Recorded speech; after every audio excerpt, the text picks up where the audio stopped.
U.S. Supreme Court avoided main issue with narrow phone privacy ruling in a 5-4 vote Friday. The U.S. Supreme Court ruled that police need a warrant to search for cell phone location data belonging to U.S. citizens.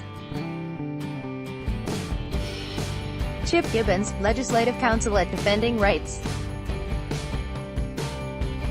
The case of Carpenter v. United States centered on the surveillance of Detroit, Michigan resident Timothy Carpenter.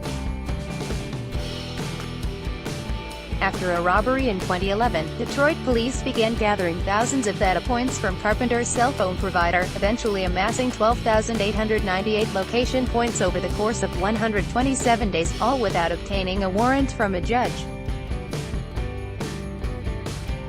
The Fourth Amendment to the United States Constitution protects citizens against unreasonable searches and seizures by the government.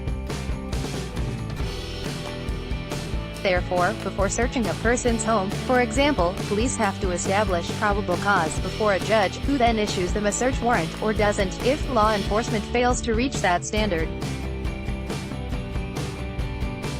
After the 1960s, the Supreme Court began articulating this idea of a third-party doctrine, which means if you give business records to a third party you don't have a Fourth Amendment interest, Gibbons told Loud.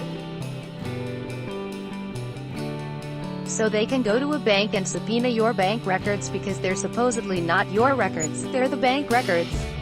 In this case, you know, the third-party records were with the cell phone company. The defendant in it, Timothy Carpenter, was accused of robbing a Radio Shack and a T-Mobile store, and the government went to his cell phone provider, got his cell phone records and were able to pinpoint his location, and place him in the vicinity of the crime, Gibbons explained.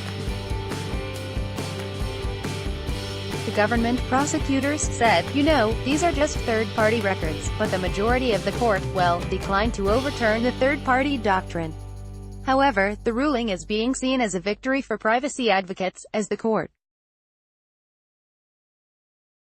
ruled that there was an exceptional privacy interest in these documents because it's your location information and it gives the government sort of a perfect total surveillance of you to have that type of information, Gibbons noted. While calling the ruling a great victory for privacy, Gibbons said it doesn't go far enough. The journalist elaborated on other highly invasive searches that still don't require a warrant. I wish they had gone further, you know, this was an extremely narrow ruling, he said. It doesn't apply to anything outside cell phone location data, which, I mean, obviously there's a lot of questions about, what if the government subpoenas your emails from Gmail, or your Google search history, or something